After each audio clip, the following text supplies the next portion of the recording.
Yeah, he's available for the game. Obviously, we know from the start he's only going to play 3 out of the 5. He's obviously had 8 days to recover from the last test. But given conditions and workload and how we think we can best manage for the next 4 games, we haven't made a call on that. We're going to see what the other guys are with their workload as well. So technically, yes, he is available, but we haven't made a decision on whether he's going to play or not yet. Look, I think we always want depth in the catching department. In England, you're always going to have 4 catches at some stage in the game. Yashashvi's been a very good catcher for us. We want to manage his confidence. And there's also an argument for the short leg, being a very important position, particularly if we are going to play 2 spinners. And we want to prep more guys in that position. So I think the more versatile we are as a fielding unit, the more guys who can do more jobs. And maybe just give Yashashvi a break from catching in the gully for a little while. His hands are quite sore. I don't think the cleverest people in the world can tell you about the weather in England. It's very, very varied. But obviously the summers can be hot here, and the last 4 or 5 weeks has been incredibly hot. Also think England's style, the way they have played, it suits them to play on good wickets. So I'm not surprised that the wickets have been good so far. That surface there looks quite dry underneath. Looks like it's going to play well. It's got 11 mils on at the moment. But I see what Cal means. You come to England, you expect the ball to swing and seam all over the show. But that hasn't been the case in county cricket as well. The batch of balls is very dependent on how much the wicket does as well. And you look, that Headingley wicket was a very good wicket. They got better and better, and we kind of assuming the same from what we've seen at the first look of this wicket. Yeah, so with Bumrah, he is ready to play.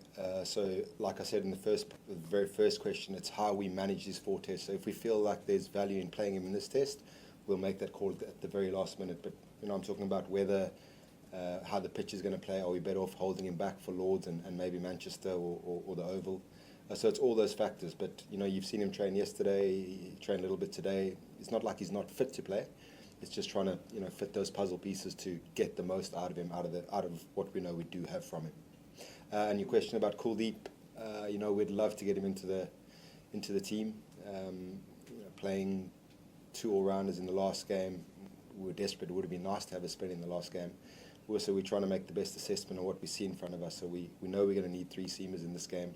And it's just how you manage that 6, 7, 8 role, the guys are going to play that role, and whether we can fit Kuldeep in now or again save him for later in the series, where if the weather stays like this, it should turn somewhere along the line.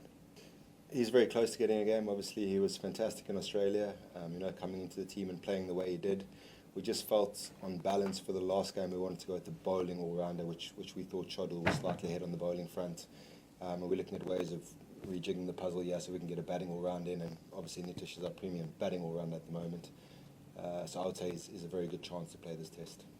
Not a new contraption. All the ball manufacturers make those balls, and we talk about detoxing the bowlers, just getting the very basics right, and that's the easiest way to give you an indication. Guys have come out of a long IPL season and the filthy habits of that cricket.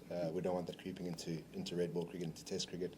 So Morna and the bowlers just use that tool just to make sure the basic fundamentals are in place. We've been using it for the last 2 weeks. It's not a new thing. It's very important, and I think for everyone, you don't mind being totally outplayed in a test match and you lose. We felt like we exhausted everything. We felt like we were really good in the majority of those sessions, but unfortunately the 2 sessions that we lost really, really badly. So, we feel like we played 4 days of good cricket, and we've lost that game in the end. So we're not going to get too down on it. But it's absolutely imperative that we stay focused on the whole goal of the 5 games, and there's 4 to go, and we just need to be at our best and give ourselves the best chance to win a test match here this week. We have, and when you're 430 for 3, it's absolutely fine, but when you're 200 for 5, it's a very different ball game. So in terms of managing the strategy there, we're looking at each bowler individually, feeling what we feel they can get wickets wise, and then it's just trying to balance up and trying to calculate as best you can what the best chance of getting into the test match, but like you say, you need 20 wickets. So the attacking party is obviously finding someone who can get wickets as well, and we're grappling with that. We don't stop talking about that. We're trying to figure it out. Yeah, it's a great question. There's a very strong chance of playing 2 spinners. It's just which 2 we play, and that goes back to the previous question about juggling the batting depth. All 3 spinners are bowling very nicely. Washi's batting very nicely.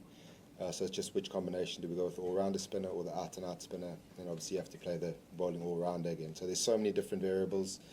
The wicket's got 11 mils on at the moment, 11 or 12, I can't remember which of the 2, but it's quite grassy and patchy. It's quite dry underneath, but there's also rain forecast for Wednesday. So again, trying to weigh up the 2 options of how we want to go attacking-wise, But I'm pretty sure 2 spinners will play in this test.